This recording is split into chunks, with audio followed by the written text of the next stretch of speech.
My prediction for 2016 is that economic growth will continue to be challenging. Within that, I think that Asia will continue to represent our biggest opportunity. That is despite China slowing down. Asia will represent 40% of world GDP growth in 2016. I also believe that next year will be very intense politically because we're going to have over 100 elections worldwide, including the US presidential election. I also believe that next year and beyond, the opportunity for the corporate sector will be around getting closer to our clients and customers and improving the client experience. I'm particularly using mobile as the big enabler for developing a more personal client and customer relationship. Finally, I think that there's a tremendous trade opportunity on the back of TPP, One Belt, One Road, and similar agreements that are being signed across the world. Great opportunity, a lot of challenges, so good luck to everyone.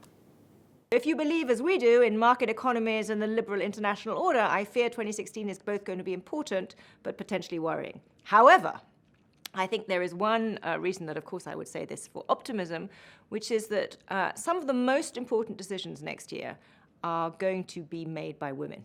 And I think if you look around the world, Janet Yellen, chair of the Federal Reserve, Angela Merkel, Chancellor of Germany, and in the US, probably the Democratic nominee Hillary Clinton, will all play an extremely important role. So that they will play an important role, I'm absolutely certain of. That's my safe prediction.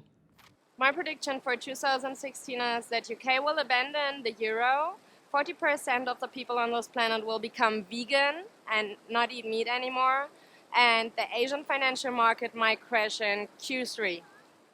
My prediction 2016 is going to be an exciting year for more entrepreneurs in Asia Pacific try to contribute and impact the world in a positive way. My prediction for 2016 is that Hong Kong will finally qualify for the Rugby World Cup. Economies like India must learn in 2016 not to be swept away by this turmoil and volatility and concentrate on its own fundamentals.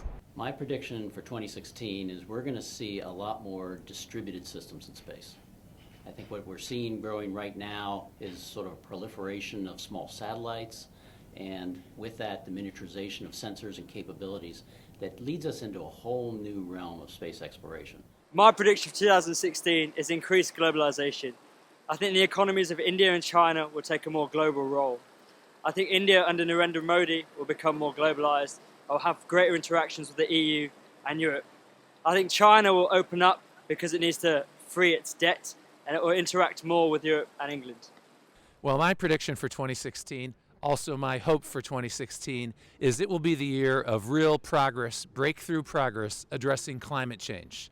I think more and more of the world is ready to get past all the fighting and on to addressing this challenge through things like pricing carbon, bringing people together on smart, pragmatic policy like that, putting the fighting aside and rather focusing on how to address in a pragmatic way an important challenge, the threat of climate change. My prediction for 2016 is Golden State Warriors will win the NBA. My prediction for 2016, or my optimism for 2016, is that citizens worldwide are going to find more and more ways to disrupt authoritarian institutions, as they have been doing successfully for the last few years. הציפייה שלי מ-2016 שהמצב הביטחוני במזרח התיכון יהיה יותר טוב ושיהיה שלום בין היהודים לערבים. 2016 is going to be an interesting year. In our country, at least, it's a presidential election. Unfortunately, as you know, there's huge turmoil. I'm hopeful that through not only the efforts of the election, that we'll get a little bit more peace in the world.